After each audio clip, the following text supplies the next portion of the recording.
గారికి మరియు ఇతర ఉపాధ్యాయులందరికీ నా హృదయపూర్వక నమస్కారములు. నా పేరు జియాక్ష. నేను 9వ తరగతి చదువుతున్నాను. నేను ఇప్పుడు చెప్పబోయే అంశం డాక్టర్ బిఆర్ అంబేద్కర్ గురించి నాకు తెలిసిన కొన్ని విషయాలు మీకు అందరికీ చెప్పబోతున్నాను. డాక్టర్ బిఆర్ అంబేద్కర్ గారు ఏప్రిల్ 14, 1891లో అప్పటి సెంట్రల్ ప్రావిన్సెస్లో సైనిక స్థావరమైన మౌ అనే గ్రామంలో జన్మించారు. డాక్టర్ బిఆర్ అంబేద్కర్ను భీమ్రావ్ రామ్జీ అంబేద్కర్ అని కూడా పిలుస్తారు. అంబేద్కర్ తండ్రి రామ్జీ మాలోజీ సక్పాల్, తల్లి భీమాబాయి దంపతులకు చివరి సంతానంగా జన్మించారు. అతను కొలంబియా విశ్వవిద్యాలయం నుండి పిహెచ్డి, లండన్ విశ్వవిద్యాలయం నుండి జిఎస్సి పట్టాను పొంది చాలా అరుదైన గౌరవాన్ని సంపాదించారు. న్యాయ, సామాజిక, ఆర్థిక శాస్త్రాలలో పరిశోధనలు చేశారు. అతను ప్రముఖ న్యాయవాది, ఆర్థిక శాస్త్రవేత్త, రాజకీయ నేత, సంఘ సంస్కర్త. అతను అంటరానితనం, కులం నిర్మూలన కోసం ఎంతగానో కృషి చేశారు. అతను స్వాతంత్ర భారతదేశపు మొట్టమొదటి కేంద్ర న్యాయశాఖ మంత్రి, రాజ్యాంగ శిల్పి. అంబేద్కర్ చేసిన విశేష కృషికి ఇతని పుట్టినరోజును అంబేద్కర్ జయంతిగా జరుపుకుంటారు. డిసెంబర్ 6, 1956లో అంబేద్కర్ గారు మరణించారు. అంబేద్కర్ మరణానంతరం 1990లో భారతరత్న పురస్కారం లభించింది. నాకు తెలిసిన అంబేద్కర్ గారి గురించి ఒక విషయం మీకు అందరికీ నేను చెప్పబోతున్నాను. అంబేద్కర్ గారు వాళ్ళ కజిన్స్ కూడా ఒకరోజు రైల్వే స్టేషన్కి వెళ్తారు.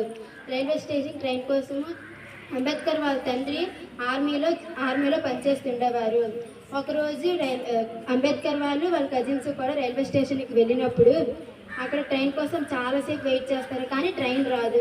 రాకపోయినప్పుడు అక్కడ పనిచేసే ఒక రైల్వే ఎంప్లాయర్ వచ్చి, ఎందుకు అక్కడ వెయిట్ చేస్తున్నారు, మీరు ఎక్కడి నుండి వచ్చారు, మీరు ఏ కులానికి చెందినారు అని అడుగుతారు. అప్పుడు అంబేద్కర్ మొత్తం మేము ఆర్కులానికి చెందిన అని మొత్తం చెప్తారు. చెప్పినప్పుడు అతను దగ్గరగా ఉండి ఒకేసారి దూరంగా జరిగిపోతారు. అప్పుడు అతను చాలా అబద్ధం చేసుకొని, మీరు మహారు కొలుస్తారు కదా, మీరు అసలు రైల్వే స్టేషన్కి రాకండి, అసలు ఇక్కడ ఉండకండి అని చెప్తారు. అప్పుడు అంబేద్కర్ గారికి ఏం చేయాలి అర్థం అవ్వక టైం అయిపోతుంటే అక్కడ ఎడ్ల బండ్లు అనేవి చాలా ఉంటాయి. ఉన్నప్పుడేమో వాళ్ళని అడుగుతారు, మీరు మమ్మల్ని ఒక పలానా చోటికి తీసుకెళ్ళరా, మీకు ఎంత కావాలంటే మేము అంత ఇస్తాము అంటే ఏమో వద్దు, మీరు మా బండ్లు ఎక్కితే మైలు అయిపోతాయి అని చెప్పేసి వాళ్ళు కూడా రారు.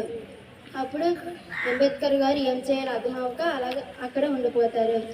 ఇప్పుడు మనము మనకి ఇప్పుడు స్వాతంత్రం ఉంది కాబట్టి మనం మంచిగా చదువుకొని మన స్వార్థానికే మనం ఆలోచించకుండా ఎదుటివారి గురించి కూడా ఆలోచించి మన కోసం మనం బతకకుండా ఎదుటివారి గురించి కూడా ఆలోచించాలి.